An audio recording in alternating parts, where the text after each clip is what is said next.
నారాయణపేట జిల్లా మద్దూరులో కోతుల బెడదను తగ్గించాలని నిరసన చేపట్టారు స్థానికులు, సిపిఐ నేతలు, ఫారెస్ట్ అధికారులు, మున్సిపల్ సిబ్బంది.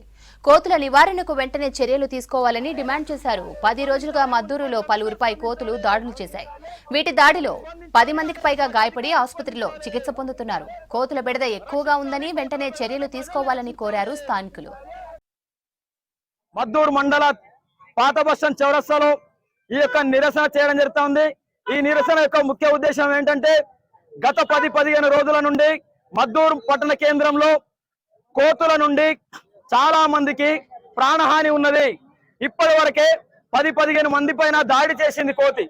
అయితే దీనిపైన మేము 4-5 రోజుల ముందే కమిషనర్ గారికి మరి అలాగే అటవీ శాఖ అధికారులకు విన్నవించడం జరిగింది.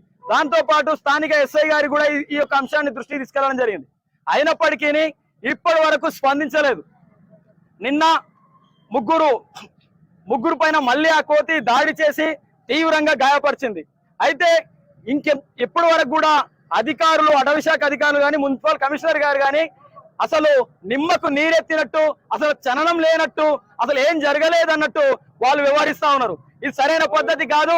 వెంటనే మున్సిపల్ కమిషనర్ గారు మరి అలాగే అటవీ శాఖ అధికారులు స్పందించాలి. ఇది చాలా మంది పైన దాడి చేస్తా ఉన్నది. ఈ రోజు మద్దూరు మండల కేంద్రంలో బయటికి జనాలు రావడానికి కూడా భయపడతా ఉన్నారు.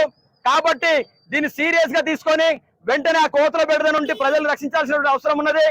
ఒక్కరు కూడా స్పందించడం లేదు. అంటే దీనికి కారణం ఏంటి అంటే మానవత్వం లేని మనుషులు అనేది కూడా ఇది స్పష్టంగా కనబడుతుంది. అంటే ఒక పందికా, ఒక కుక్కకా ఒక గాయమైతారంటే స్పందిస్తారు కానీ ఒక మనుషులకు గాయాలైతారంటే స్పందించినటువంటి మానవత్వం లేదు.